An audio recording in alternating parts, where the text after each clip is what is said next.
So with that, we'll get into our first question. Right now, we're going to be exploring childhood and how your younger years kind of influence the person you are. So looking back on your childhood, what experiences, interests, or people first sparked your curiosity in STEM? And were there moments or classes or anything in school or challenges that made you realize this was something you wanted to pursue? Either of you could start if you have an answer that comes to mind. I'll start. So, as I mentioned before, my mom was in medicine, and I feel like she kind of pushed me a little bit towards that because she always saw that I was, really good with people, and I liked, taking care of. I have a younger brother, like I liked taking care of like the kids in the family and all of that. And then when I was in high school, we did like a candy striper program through St. Peter's Hospital, and I found that experience to be pretty rewarding and kind of shaped my ability to decide that a career in patient-facing healthcare was something that I definitely wanted to pursue. And then my most, like, the person that was closest to my age that was like sort of my mentor was my friend Tuhina. And I was like, oh, well, Tahina's going to dental school. Like, I should do the same thing. And it was kind of perfect because she was a few years ahead of me. So she was like the classic eldest daughter in that way, that she like sort of set the path. And I was like, oh, this is like so nice to have somebody kind of mentor you and hold your hand a little bit. And I was moving from New Jersey to Buffalo, and it was really nice to have her and her family kind of nearby and like as like a second family. And that's sort of like how all of us grew up. Like, we were all each other's families in that way, because like our parents had all individually come here and sort of bonded with each other. So all of their friends were our like mushies and uncles. And even though there was no blood relation, like there might as well have been. But yeah, I would say like those two people, my mom and Tuhina were probably my two mentors in that professional setting. And because like we were only surrounded, I felt like at the time, by people who went into STEM, I feel like everyone else kind of was also in that way of trying to say like, oh, maybe you should focus on this or take a certain class or make sure you get into these types of leadership programs. I know, Sarah, your mom was pretty vocal about getting as involved as possible and trying to, make friends in all sorts of different majors and, get to know all sorts of people. But I think that was like, are the three big people there. But yeah. Yeah, I think like for what my mom definitely tells me, like involvement is like a really good way to kind of figure out what you want to do and what role you want to play in whatever room you're in. So that's really cool. Dr. Roy, is there any childhood experiences that you'd like to point out? So yeah, as Miss Chaudhary said, I really liked math when I was in school. And I think what I liked about it is that it was very orderly, like there was just one answer. And I also like just numbers that like, you could add them, subtract them. I mean, it sounds silly, but just that you could manipulate these numbers. But I couldn't figure out like what a career was in math besides like, oh, you could be a math teacher or you could major in math. Like, I guess I didn't really have any guidance or role models like what you're doing to show like what else can you do if you like numbers besides being an engineer, because all of our fathers were engineers and I was like, I don't want to do that. No. But is there anything else I could do? Also no. So I kind of put the math part to a side, and so then the science part, I didn't mind studying science, but I remember when I was in ninth grade and I was taking biology in high school, in the textbook, there was a picture of a cross section of a tooth. And I found that picture so fascinating. And we had to make these like structures for a project in science. You had to take anything and just build a 3D model out of it. And so I built a tooth. I got plaster of Paris at Home Depot. My mom and we made homemade Play-Doh, like with flour and water. And the whole time she was like, oh my God, this is such a waste of flour. And I was like, I got to do this project. So we made the flour and water and we put food coloring to make it pink. And I used the plaster of Paris to like make a structure of the tooth. So I was basically replicating that cross section I saw in the textbook. And I had these embroidery threads that were blue and red, and I used them to like represent the nerves and blood vessels in the tooth and stuff. And my teacher was very impressed. He was like, I wouldn't have thought like somebody was going to do this. And so that kind of always sort of stuck with me. So even though along the way, like I was saying, when I got to college, every mentor, teacher, professor was like, you have to go to med school. I didn't give up on that. So I stuck with the tooth thing and I got through dental school. And then, when I got through dental school residency and it came time for me, to be like, I'm going to do a practice or go into private practice for myself. That was actually where the math part came back, because there's a lot of math. It's basic algebra. Like, I don't think I needed to learn all that stuff after algebra really to have the math career that I have right now. But there's a lot of math in making sure you bring in enough money and don't pay out more. So I guess I didn't know as a young person that, business could have been another thing that you can do with math. So, where I've ended up is great. That's it brings together the training I have, but also some of this math interest, math stuff too. And yeah, I'm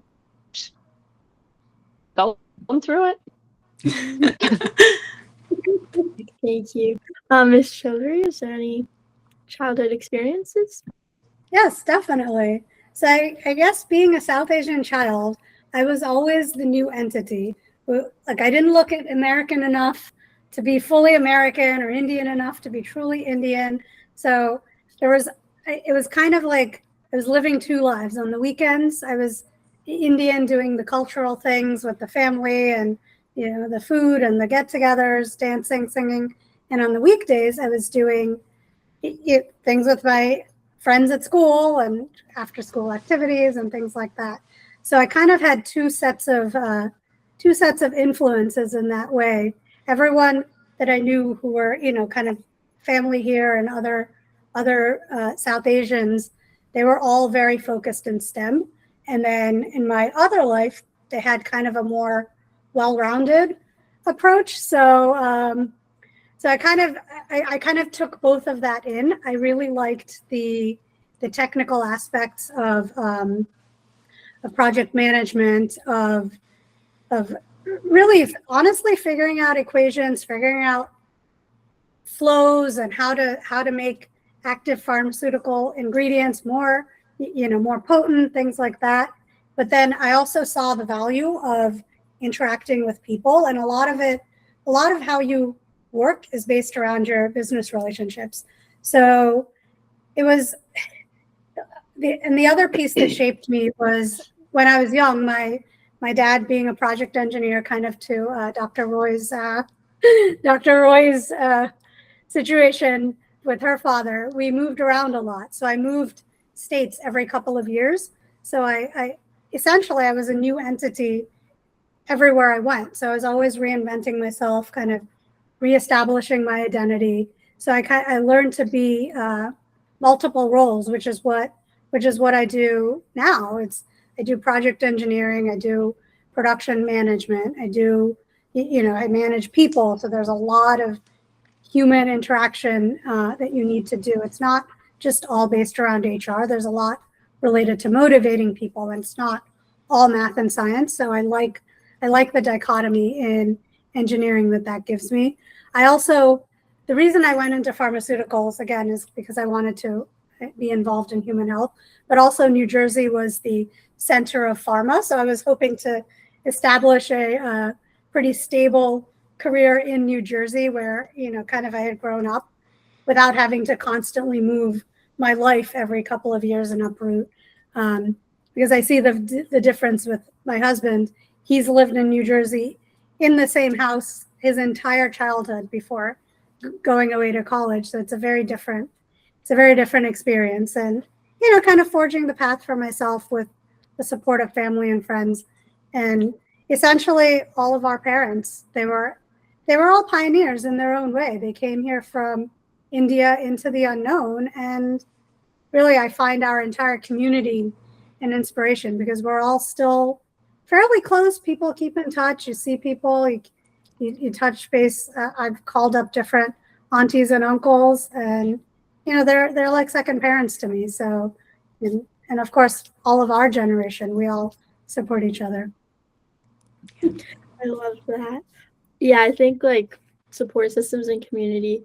I've definitely learned throughout this being like the college application process that your friends are very important and like how you approach the world and how you succeed.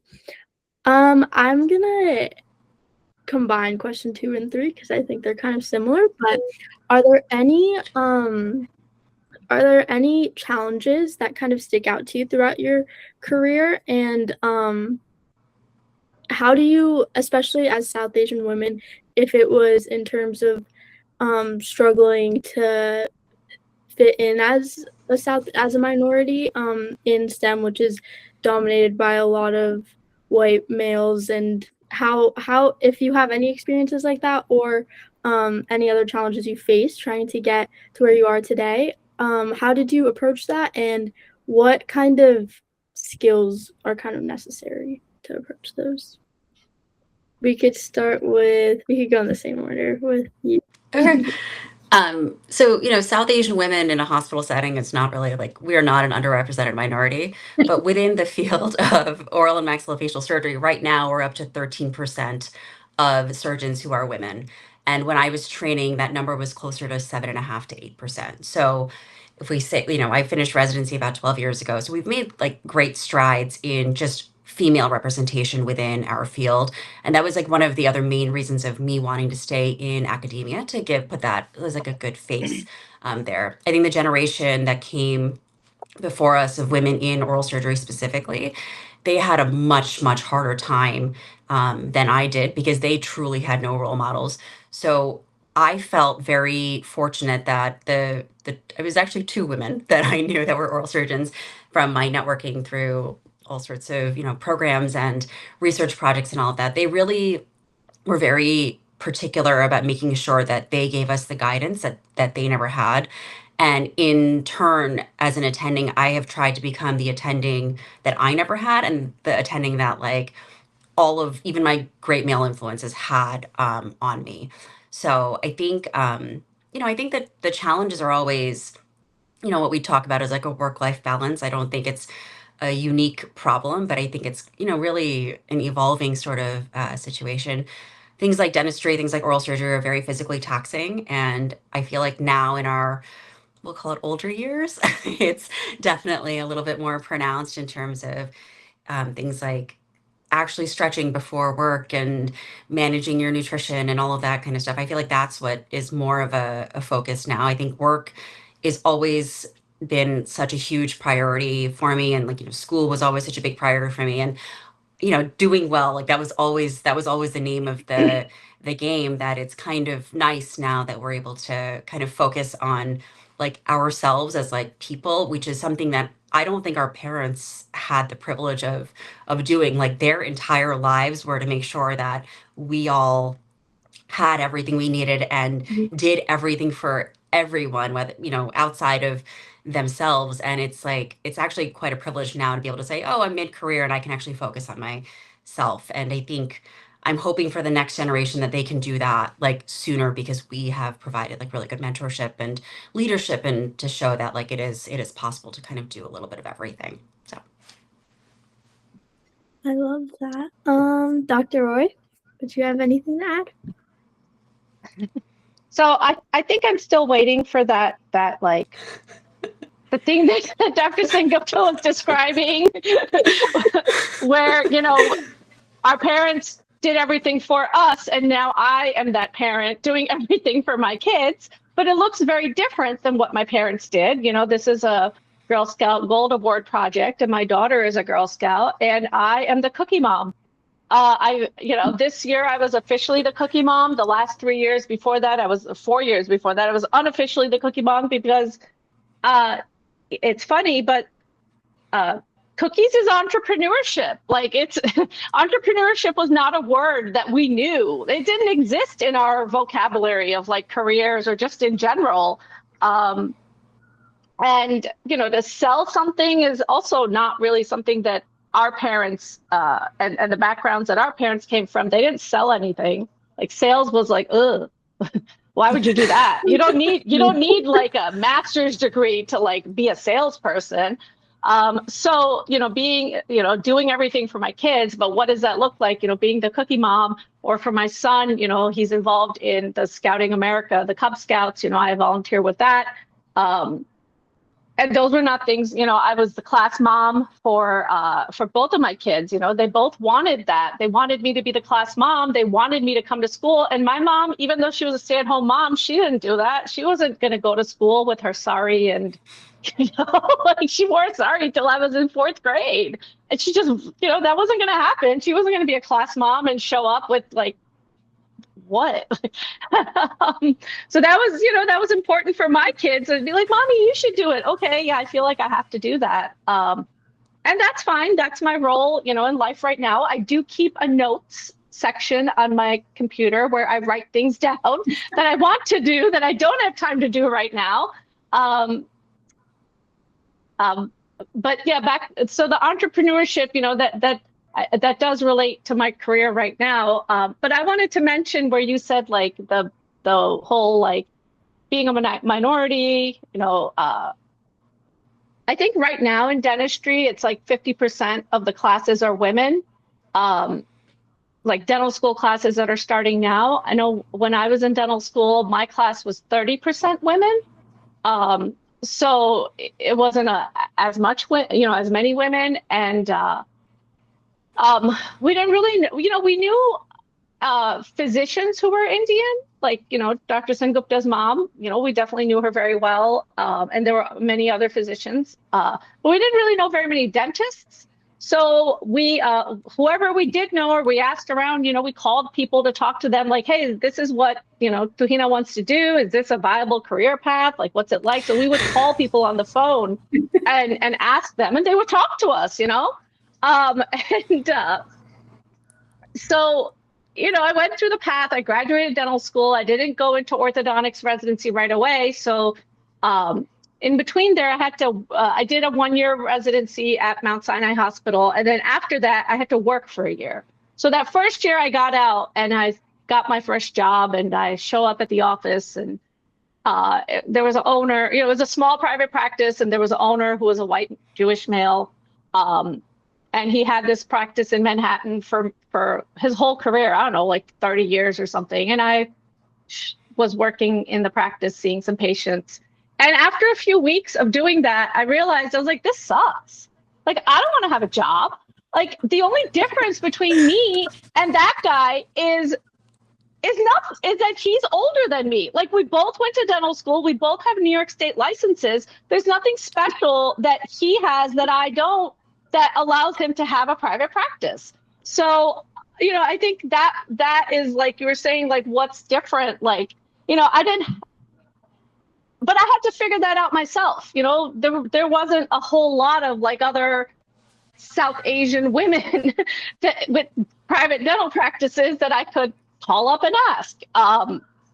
So, but I think that was just something I realized, like, hey, yeah, maybe I am a minority in this field, and that, but really all that guy has on me is age. And that's kind of how I got, that's really how I decided to go this path with my degrees. So. That's really funny. I love that. Ms. Chaudhari, would you like to share? Yes, definitely. So kind of what the other two women said, previous generations of women laid the groundwork for us. So fortunately, getting into college and doing that whole, that whole progress wasn't an exception anymore. So we definitely owe them gratitude. Going into engineering, when I was applying and accepted, our class was just about a third, maybe just shy of a third women. And out of those women, there were very few South Asians, a lot of males, but not a lot of women.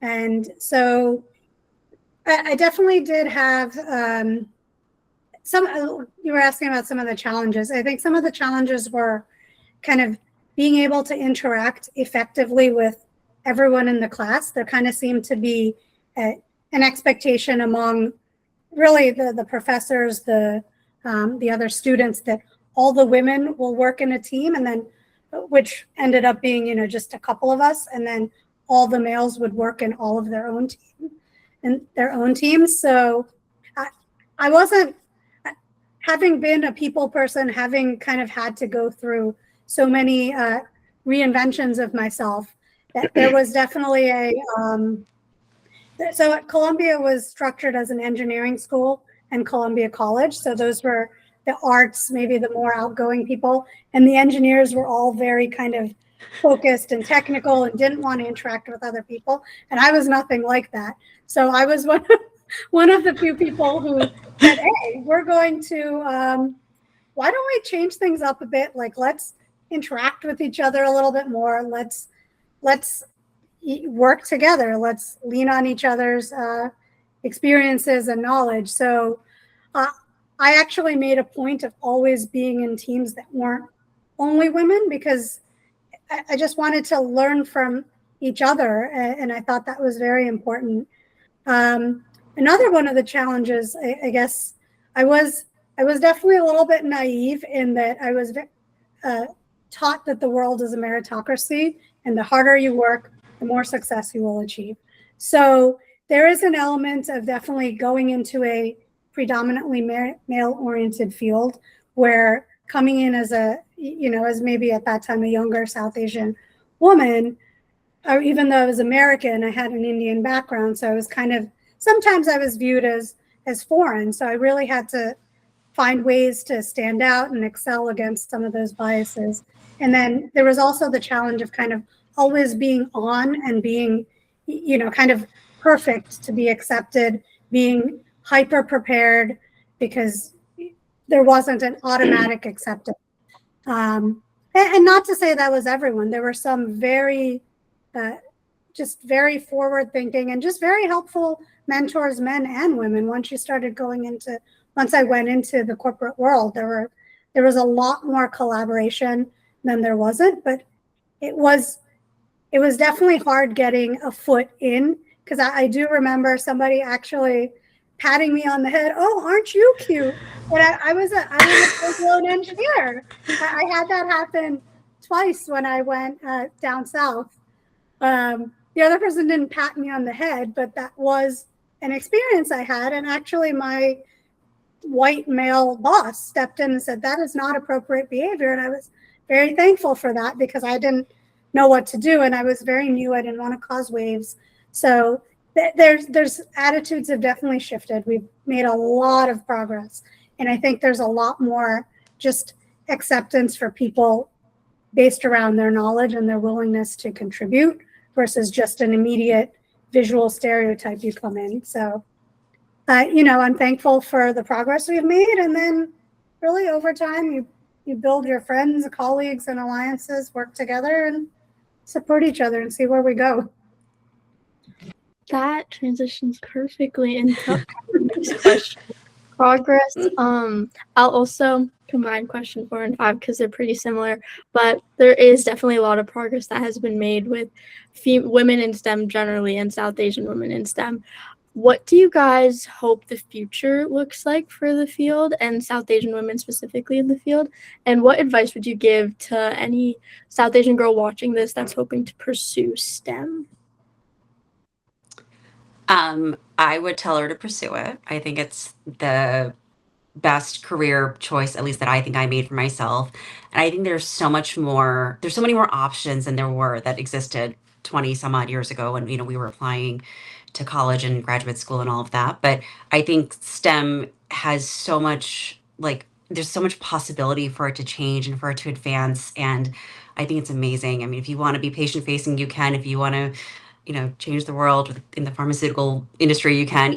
With AI coming into things, like, who knows? It's like the possibilities are endless. And I'm really, really excited for the way the world looks. But I think, it's hard work no matter what career path you choose. I think, science in terms of like the undergrad stuff really has no relation to what we do in our day-to-day lives, but it's just like the stepping stone. And to know that, if you didn't do amazingly well on your bio final or your bio AP exam, it doesn't mean you're not going to go into grad school. Like, they actually have nothing to do with each other. So I think just staying persistent and you know, if you have a goal, you find ways to get there. And I think that's like the best advice I have is that if you want to do something, you can find a way to do it, and you rely on, you know, the people that came ahead of you, your friends, your family, your mentors, and everything like that, and they'll get you there.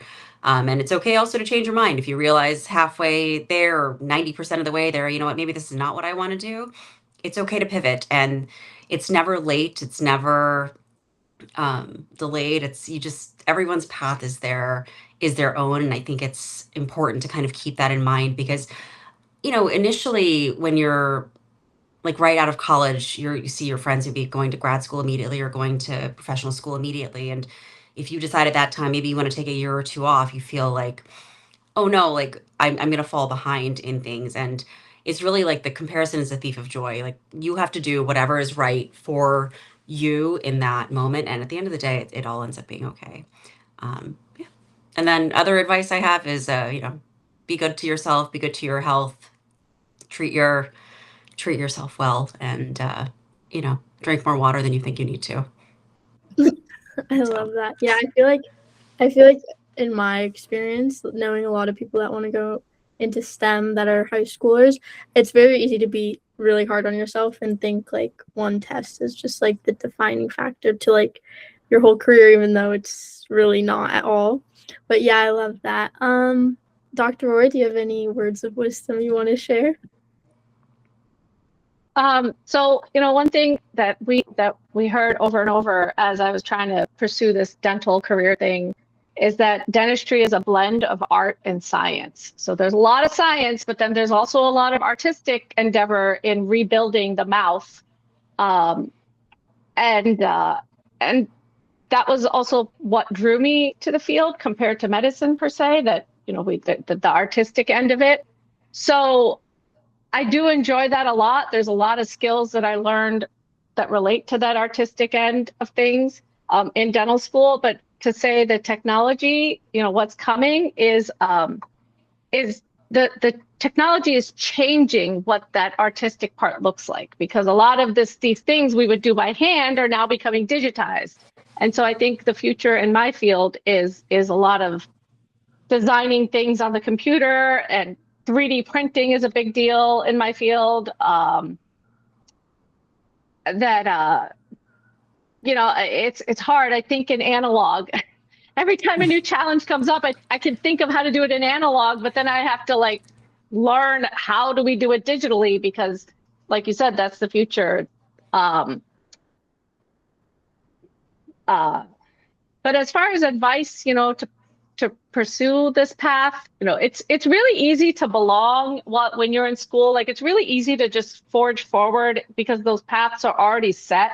Like, you know, if you want, like you're going to finish high school, you got to take a certain number of science classes, a certain number of math classes, a certain number of English classes. And then when you get to college, it's like the same thing. If you pick a major, like you got to take a certain number of classes, this and that. So those things are already kind of set for you. And then if you want to go to med school or dental school or pharmacy school or grad school, like you have to take whatever exam, MCAT or GMAT or GRE, and then you have to apply. Like those things are already very set. So it's easy to belong and kind of do those things. But I think the advice I would give is to develop some interests, to make sure that you're not just like, I know it sounds so cliche, that you're not just like a bunch of scores and a GPA and a resume. Like you really have to know how to connect with people.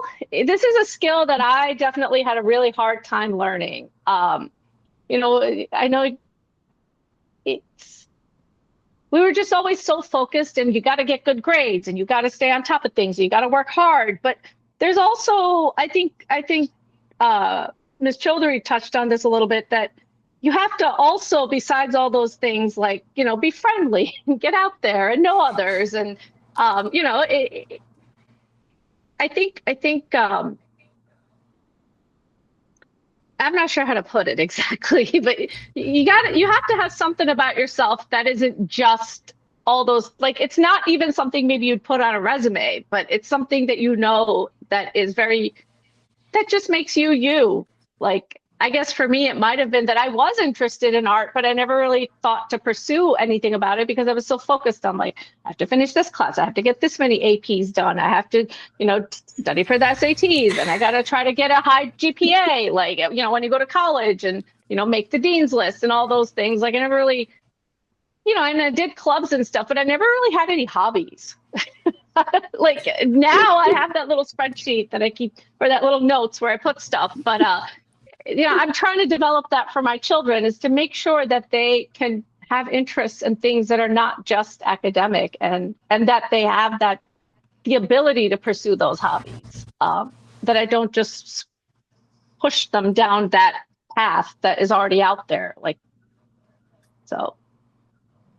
Yeah, I feel like throughout this whole project, one thing that was really a commonality between all the people I've talked to is that there's, especially when you go into your career, there's something above meritocracy, like you said it, Ms. Chaudhary.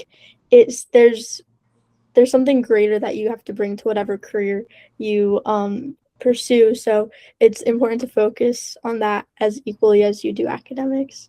But besides that, Ms. Chaudhary, are there anything else you would like to say? Yeah, definitely. I think the first thing is believe in yourself. You got this. I think it's similar to what Dr. Roy was saying. There's a lot of outside pressures, and there's a structure up kind of through, school, high school, college, grad school. And after that, I feel like especially as a South Asian community, we've been very good at executing the structures. And after the structure ends, after grad school or professional school of a certain type, it's up to you. So it's at that point you have to kind of forge your own path, and you have to. To Dr. Sengupta's point, it's okay to do some trial and pivot. Because what you don't want to do is be doing something for the next 40 years you don't like. You have to have some passion for what you do. You have to believe a little bit in what you're doing, and not just have it be your career, because whether you know it or not, it takes up a lot of your time, your energy, kind of your mental bandwidth. So it's very important to develop other interests, keep in touch with friends. There's a built-in structure of community and social awareness and the ability to interact with people I feel like up until your 30s. And after that, it becomes harder to stay connected. And I'm not talking about social media, because you can read posts, you can see what people are doing, but to actually stay connected and have a conversation with somebody, have friends you can rely on, you can call up. There's a value to that social media doesn't allow you to be able to take advantage of. So I think that's very important. Another piece is kind of tone down the outside pressures. I know that's easier said than done, but there's just so many outside pressures. If I'm kind of similar to what Dr. Sengupta was saying, is there's this feeling of potentially falling behind. And when you're making your own path, you're not falling behind. You're doing what's right for you. There will be some starts and stops. We come from a community that's both supportive and competitive, frankly. So there is a lot of comparison amongst your peers. And that doesn't have to be just in the South Asian community. It's just now it's across everything, because we have so much more access to information and what people are doing. I'm actually very thankful that in the time that we grew up, our entire lives weren't documented. So now you can, you at that time you could make a mistake and you learn, and your immediate circle maybe is involved and helps, or and then it's done. Now if anything happens, good or bad, it's kind of documented for life. So there's an added element of almost like a performance in your life. So you need the element of authenticity to kind of keep keep you grounded and keep you motivated. So that's it. And then on the technology side, I'm very excited for the future. There's, you know, in all the different avenues, you can do so many different things. You can go into medicine or you know, patient facing. You can do research. You can do pharmaceuticals. My career in pharmaceuticals has spanned all sorts of different fields. At one point, I was doing environmental remediation and testing. At this point, I'm doing medical devices, sterile filling, syringes. I was very happy, you know, just proud to be able to have been involved in the COVID pandemic and kind of coming up with a solution. That was something none of us could ever have predicted, but we as a society came together, and STEM was a huge part of what got us to the other side of it. And now we're on the cusp of AI is involved in it. It'll be involved in everything. So we have to get on board. And I love learning. And I think that's one of the things I would say take away is don't just do things to check the box. Hopefully learn for your own sake and own edification. It's something that you value. And yeah, I guess appreciate the wins, you've earned them. Learn from the losses, because that will be inevitable, and then keep moving forward with a smile. I love that. Yeah, I feel like there's just so much to learn and look forward to, especially at the point where we are at with AI and everything going on in the field of STEM. So I'm excited to see where that goes. But with that, thank you all for sharing your experiences and perspectives. I think the biggest takeaway for me personally was that every path towards STEM is different, and there's so much to value, but there's also it's a lot deeper than just academics and learning and going to med school or college and things like that. There's a lot far beyond to having the career like you guys shared that I think is important for everybody to know. But I hope everyone here leaves feeling inspired, not only by what our panelists have accomplished, but also by the reminder that you don't really have to have everything figured out today, and that your interests may change, your paths may look different,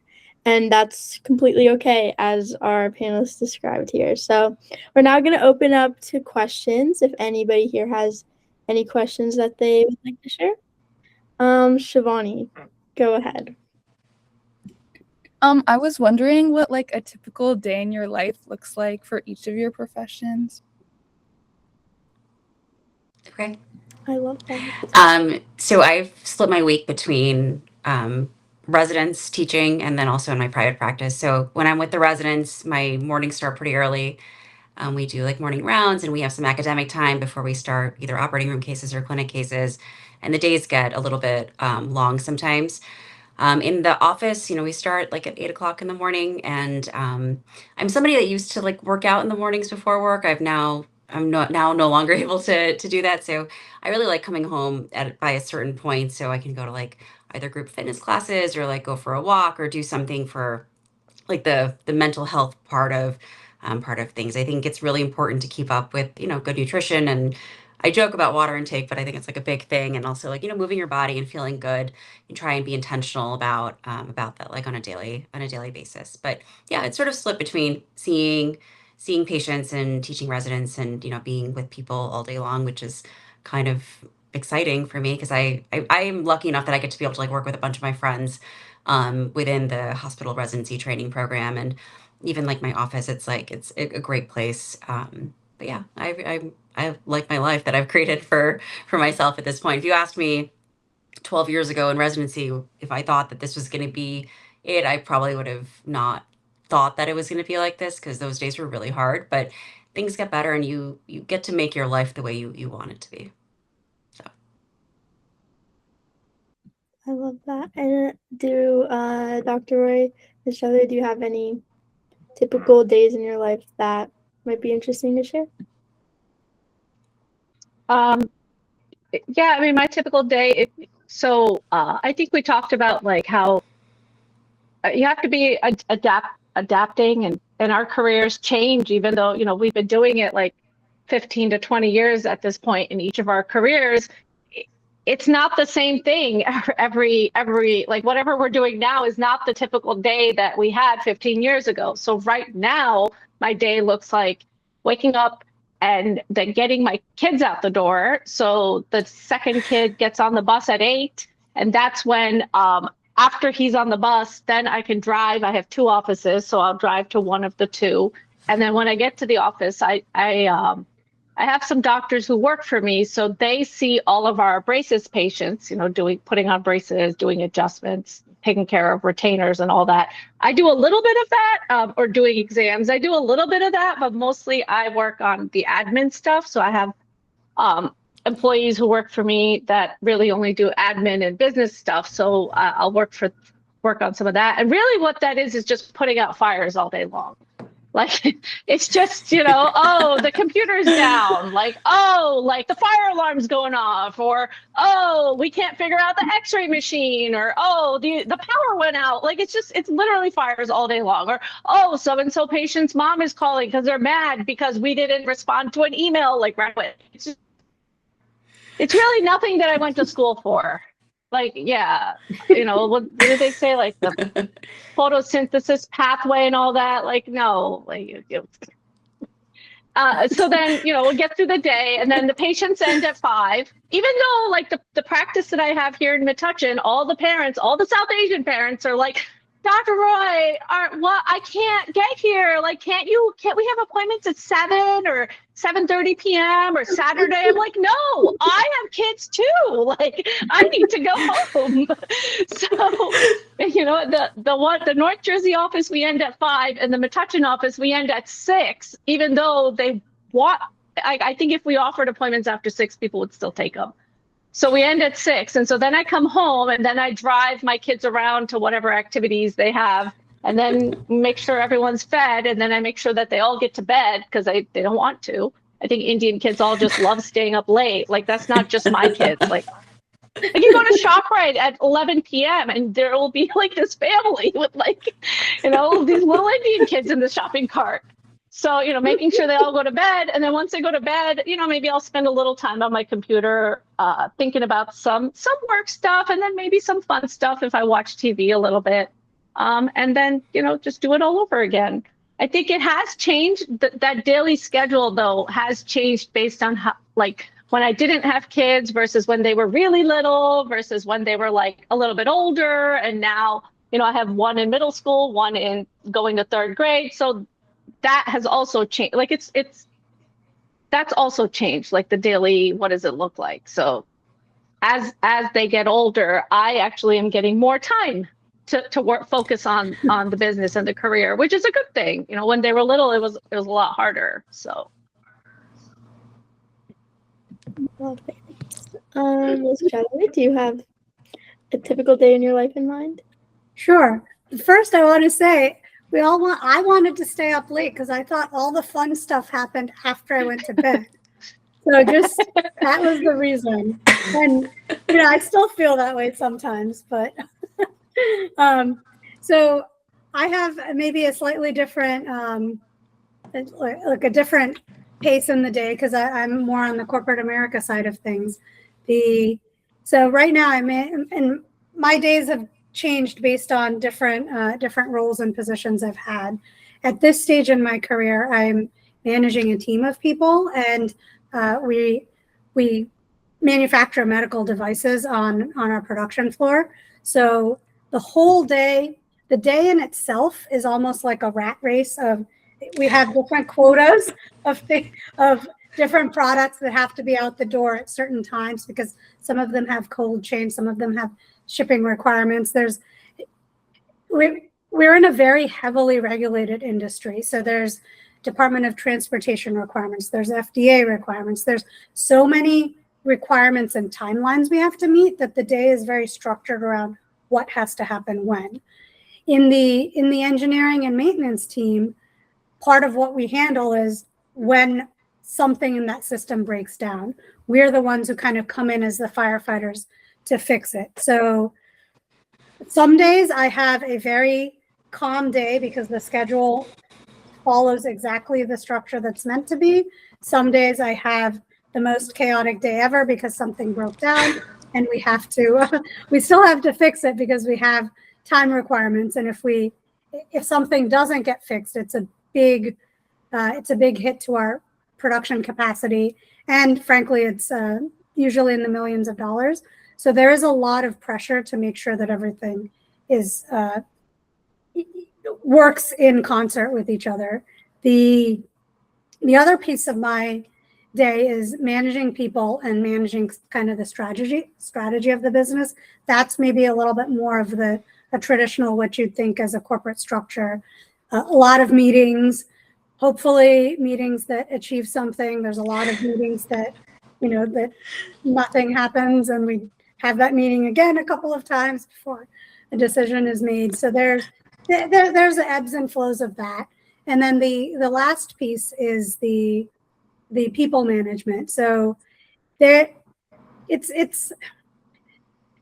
model employees, and then there's employees with issues. When you're working with the model employees, things kind of flow. They generally understand what's acceptable and what's not.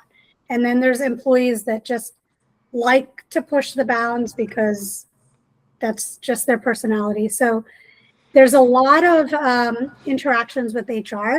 I've risen from an immediate supervisor level to having a team to now having a larger team. And there's in the last decade of that, there's definitely way more structures around what you can and can't do within an HR system. There's a lot more just rules you have to be aware of, which is it's a double-edged sword, because the more rules you put in place, the more people figure out how to skirt the rules. So there's a lot of documentation around what people are doing that I was not expecting to have to do as a STEM career. But one of the things I learned is, again, the communication with people, the ability to communicate in writing. That's very important, and that's a skill that, as we get into texts with small characters, we get into memes, and we get into this era of everything in ChatGPT. It's a skill that's going to be very important, because as the society becomes more litigious, frankly, there's a lot more structure that managers and leaders above have to kind of keep in place. So it's a variety. I want to add something. I wanted to add that throughout the day, I spend and probably Dr. Sengupta very similar. Like, we spend a lot of our day talking to actual humans, all day long, talking to actual people. Like, this whole Google Meet thing, there's not a lot of that in our careers, which Ms. Chaudhari was mentioning, that she had these meetings with people and they're maybe useful or maybe useless. We don't have a lot of that. Everything we do is mostly related to something else, and it's usually involving talking to people. This is very infrequent, this getting on a Zoom call or Google Meet. We had to do a practice run because I wasn't sure how to use Google Meet, because I'm a little more familiar with Zoom, but even with Zoom, I struggle. Sometimes we do virtual meetings with parents, and I am trying to look for how to share my screen, and I'm please don't judge me. I'm a really good orthodontist. I just don't know how to freaking use Zoom, because there's so many problems, so many programs that we have to use. But yes, we're talking to people all day long. I could probably easily talk to 100 different people. If we have 50 patients, then at least 40 of them come with parents, maybe 10 of them are adults, and you got to talk to 10 of your staff members. So that's 100 different conversations that you've had with 100 people just from 9 to 5. And then you come home, and then I have to have more conversations with all the kids stuff. So there's a lot, and I think in school they're all, and a lot of this, you guys were saying, AI and a lot of this computer stuff, but there is still a lot of human jobs out there.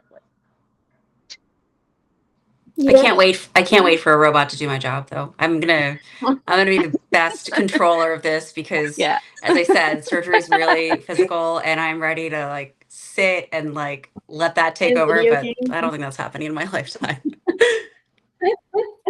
One day. I One mean, I love day, the social one part day. of it, but like I said, the physical part of it it's a lot sometimes. So Yeah.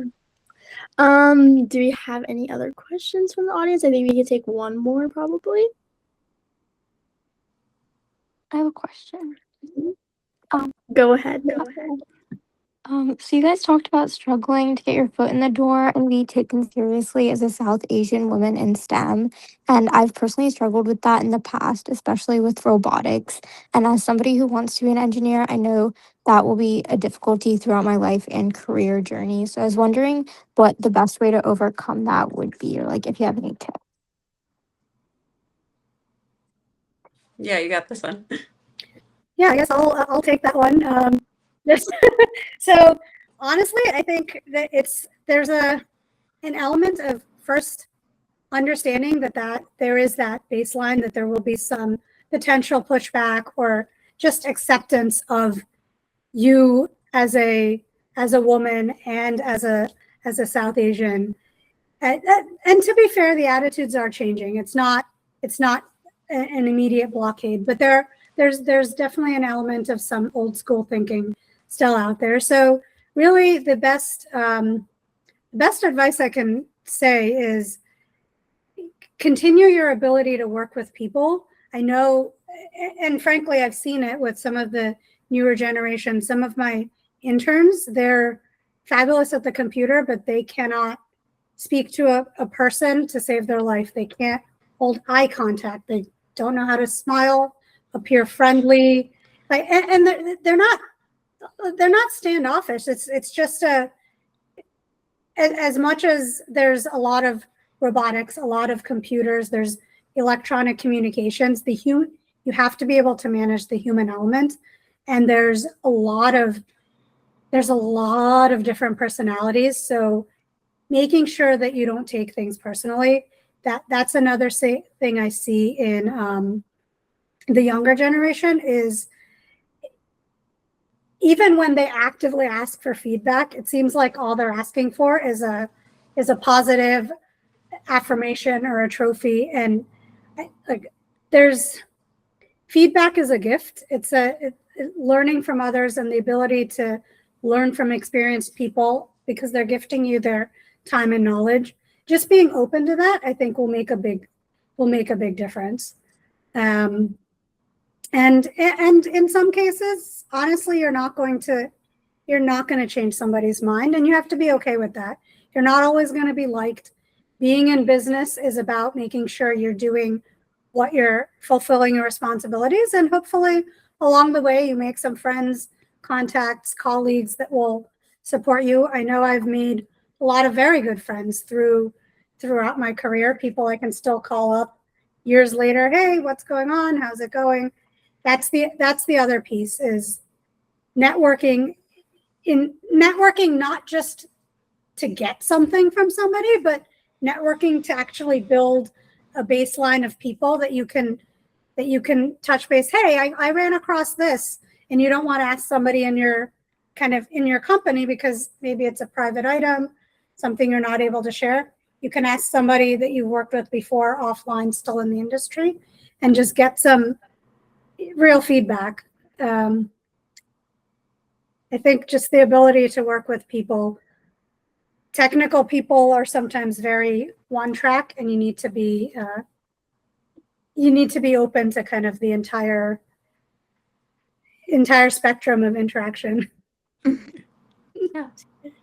I think part of that of your question is, if you're in robotics and you're in, you pursue that as your path, is, one thing as a baseline for all of us and our parents were that we're all very qualified academically. So if you're in a position where, you think that you're not getting picked because whatever, you're a woman or you're South Asian, you kind of got to think like you're very qualified. You're allowed, you earned a spot to be there. So why not you? So if you're not getting that opportunity that you want, whatever that job you want to get into that company you want, I tell people this, even our ages all the time, then, you know, go out there and create that opportunity. You know, I think the word now is do a startup. Like it's, you know, I don't know that there's a lot, maybe our male counterparts get more encouraged to do that, you know, in the robotics field. But I think, you know, you can do that too. Why not? Like, get out there and do a startup. And, you know, if you're not getting whatever path that you wanted, create it yourself. Because I think we mentioned before, you can do it. Like, it's not impossible. It's hard. It's really hard, but there's nothing really holding us back. Like, yeah, tagging on to that from Dr. Roy, it goes back to something I said before, is you have to please like what you're doing. I think that's very important, because that will get you through some of the hard and the hurdles and the honestly, some of the unexpected situations. Is if at the baseline you like and you believe in what you're doing, it'll carry you through. If you're just doing it to check a box, the days can be really, really long. So the ability to create the opportunities for yourself is important, and to be able to speak up for yourself. Yes. It's easier said than done, but there's the right way to do it, you know, diplomatically, and then there's other ways. So you kind of have to carve your own path, and you have to be aware of kind of an emotional intelligence awareness of the way to do it where you're at. And if you're not necessarily fitting in there, then it's okay to look elsewhere too. That's why, you know, and being able to pivot, being able to leave companies, start companies, come back. I've worked with some people who left because they weren't getting the right opportunities, and then they came back. They developed whatever skills and circumstances they wanted, and then they came back. So don't burn any bridges. Yeah, That's a very big one. important. It's very, very important. You don't have to be everybody's best friend, but don't burn bridges. Yeah, agreed. Well, thank you everybody for being here. Thank you to our panelists for telling their stories, and I hope you took something out of this conversation. It'll also be posted on YouTube if you want rewatch any parts of it. And yeah, thank you all so much. Have a great night, guys. Thank you. Have a nice weekend, Bye. everyone. Thank you, everyone.